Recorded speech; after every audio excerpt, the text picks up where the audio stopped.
there. This is the Arana Nation commentary on the 2018 Northern Ontario Leaders Debate. And we are just commentating on this very crazy debate. Things are getting heated, things are getting quite loud. So make yourself comfortable, get some coffee, get some tea, get some wine, get your blanket, and get cozy with the Arana Nation because we still have a ways to go before this debate is finished. So without further ado, let's go. And the footage is brought to you by CTV. Thank you, CTV. Mr. Ford? Let's be real honest with each other. You don't support the people of the North. I know that. You support your buddies downtown Toronto. When you go back, that's where you're going to huddle downtown there. I love the people of the North. I was in Sioux Lookout. We went to the hospital, fabulous hospital. You know, it's actually quite funny. You know, Andrew Horwath and the NDP get a lot of support in the North. Northern Ontario is where they get most of their support. And, you know, you could understand that maybe 20 years ago, 10 years ago, but lately, ever since Andrew Horwath became leader of the NDP, she has been nothing but a Liberal puppet. She supports most of the Liberal budgets. She supported the Green Energy Act, carbon taxes she supported. And all of those initiatives have damaged the North economically. People are leaving the North like geese in winter. The North is being deserted of its people, of its wealth, of its jobs. She has candidates in the NDP who cheer every time mines get taken away and mines are closed. And mines are actually the backbone of the North. That's what keeps the North alive. So I want to see if the Northern Ontario residents have any honor and will reject the NDP in this election. Waiting for years for long-term care beds. Years. They have 20 long-term care beds, hospital beds. They've been waiting, Kathleen. They're going to wait for years and years. Well, we're going to get the shovels in the ground. We're going to make sure we have 15,000 long-term care beds within the next 5 years. Doug, I just want And I support that, and we need to have more long-term care beds, but we also need to make sure that we avoid Ontario becoming a sanctuary province, which is what Andrea, the puppet Horwath, just announced that she wants Ontario to be, which will mean that anybody all over the world can come to Ontario illegally across the borders of America or wherever, and just plant themselves and take advantage of our healthcare, welfare, the education, which will mean even more wait times in the hospital, more hallway healthcare. I mean, that's the one thing about the Canadian health system. Yes, parts of it are free. Not all of it is free. That's a big con there. It's not completely free. Some of it is free, but you wait for hours and sometimes days to get even a bed, a necessary room to be looked after in a hospital or to be treated. It is a disgrace. Put money into the hospitals and healthcare because that is absolutely. You're going to give the wealthiest Nigerians massive tax cuts. Look at these two women. They are the same. They are just co-leaders. I mean, there's the puppet and there's the puppet master, and they're trying to go after my man Doug. And Doug is winning right now, I think. If you've watched the other videos, Doug is winning. You are going to cut between $6 and $12 billion from services across I have a list the of board. what you've cut. You've cut $50 million from you're going seniors, to cut. Let me just say that physiotherapy, $50 million for medical residency. Damn You've cut right. 1,600 nurses. You completely eliminated, and Kathleen Wynne completely eliminated services that would help autistic people over the age of 5. Isn't that a little bit of hypocrisy, Kathleen? Damn right. It's not true. It's true. No, it's not true. You know it's not true. I've talked to the nurses. Can I just say that one of the things that I have heard very clearly is that there is a shortage of personal support workers in the North. So as we invest in home care, we are going to assure that there are 5,500 more personal support workers, and we're making the North a priority in the allocation of those. But you've had 15 years to make the North a there are priority. thousands more 15 personal years support workers to try to Since alleviate 2003. the health concerns that Northerners have. And here we are 15 years later, and there's real worry in these communities about Exactly. access to Andrea, there's more to be done. equitable health care. There is more to be done. There's no doubt about that. Thank you. I love that Bell guy. Hear ye, hear ye! Master Chef Ring, Kevin ring, Owens ring! giving Oh you gosh, okay, no, we don't want to show any commercials out here. So it's going to the next phase. But I just want to say, it's so hypocritical of Kathleen Wynne, and the debate is coming on real soon. It's coming on in real soon. It's just this stupid commercial here. It's really hypocritical of Kathleen Wynne to say that Doug Ford is going to be the cutter. She tried to use the same tactic on Tim Hudak, and it worked because she wasn't premier for a while at the time. But now she has cut so much in healthcare, in mental health care, education, all across the board. She has just made vicious cuts. And then she's going to say that Doug Ford is the cutter? I mean, that's just the height of hypocrisy. So let's continue with this debate here now. Let's go. Let's go. Firefighter regulations that would see mandatory certification. Next question. The province has put forward changes to firefighter regulations that would see mandatory certification and training for firefighters, including volunteer firefighters, as well as the implementation of community risk assessments. While FNUM supports keeping communities safe through public and firefighter safety measures, we don't believe that the regulations passed yesterday will result in a safer or improved fire service. In fact, we believe that the changes would have the opposite effect by putting volunteer fire departments at risk of closure due to the significant cost implications. The question, what will your government do to support communities, particularly those that may no longer be able to provide fire services as a result of the changes? Starting with Mr. Ford. Well, first of all, I love the firefighters. Absolutely love them. They're absolute champions. They're the best.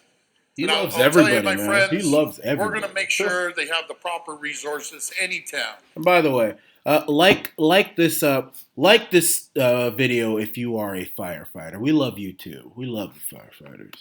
Any town that doesn't have a volunteer firefighters, we'll make sure we have proper firefighters. We'll give them the resources. One thing I would advise Doug Ford to not do is to say that he loves everybody when there's a subject, because that might put him in the firing line for ridicule by some of these moronic lefties out there. I mean, they have nothing else to run on, so they will nitpick these little things. So I would advise him to be cautious on that. I don't know. Do you guys agree with me? Hit the like button on this video if you agree with me. It's absolutely critical to support the people in the area, support the firefighters, and support our local police, the OPP. I love the frontline emergency services people. I've never hidden it. We're going to make sure everyone has the resources to do their jobs properly.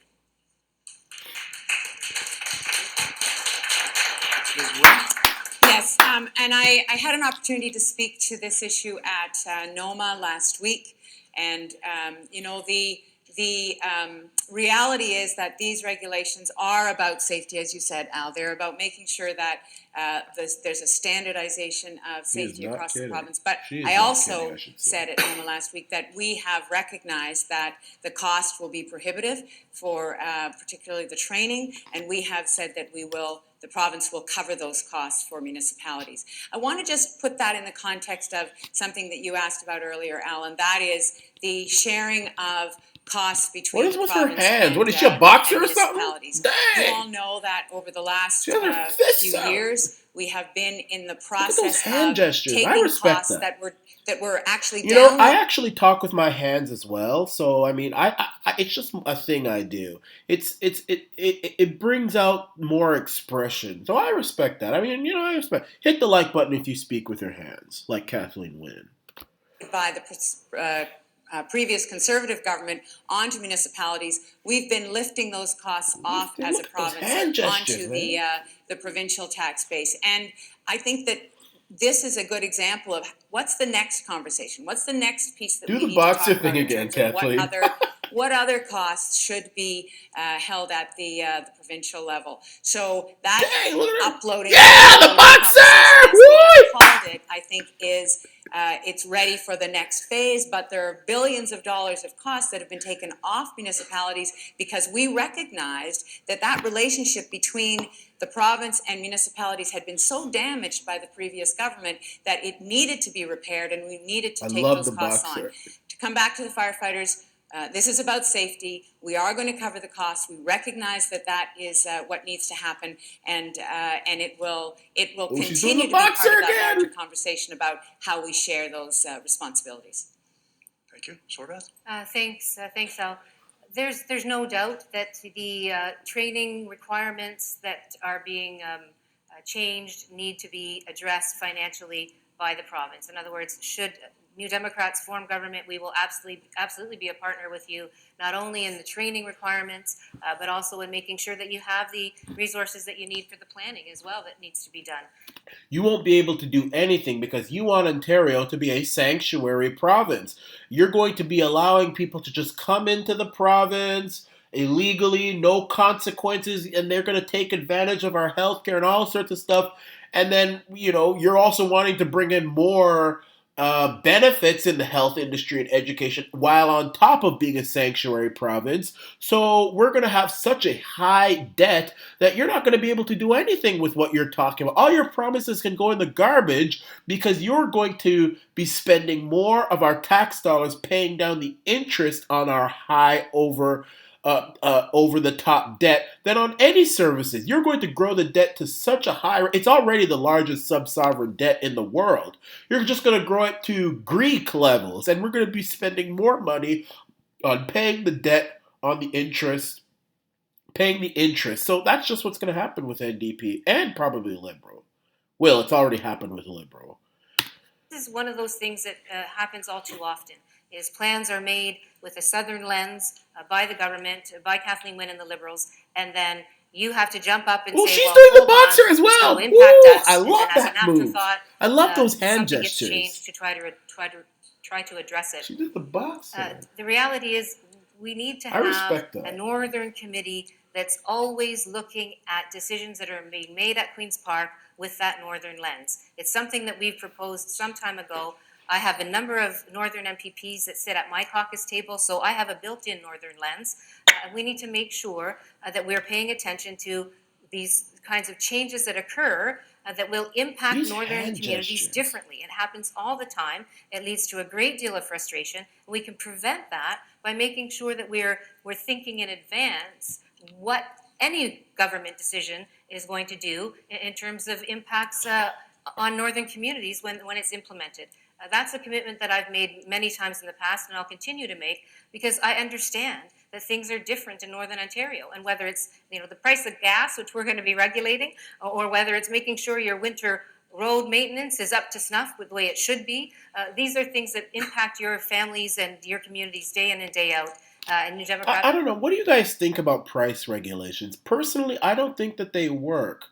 I don't think you can just freeze the economy like that. In fact, Pierre the Cuckold Trudeau once said in 1972 that price control is similar to saying to the economy, zap, here frozen.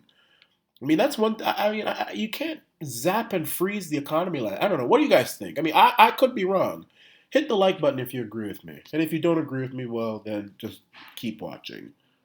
Make sure that we have an ongoing dialogue and partnership. I love that before we boxer start move putting that things she on does your with her lap that you're hands. not ready for. Thanks. Start the open debate, Mr. Ford. Both Andrea, Catherine. I wonder Andrea, if you Doug's see going you're to do the regulate boxer. gas. My friends, do you know what that's code for? $2 a liter gas. You see it out in BC with their cap and trade or their carbon tax, the worst tax you could ever see. It drives up the cost of every single good and service. Everything you buy He is in the not store kidding. is going up. $2 a liter gas. Mark my words. God forbid that Yes. ever happens. It will kill the economy. We saw the disaster once the NDP got in, destroyed this province Oh, yeah. in 4 years, devastated it. 700,000 jobs were lost. Taxes were going up. Businesses were closing. 300,000 businesses have already doing on his left. phone? Manufacturing jobs have Pay left. attention! Under Kathleen Wynne. It does. They're the same. Two different faces, same policies. Exactly. Tax, tax, tax. Spend, spend, spend. I believe in putting money back into your pocket instead of the government. And with that, we are going to go to part 6 momentarily. This is the Arana Nation.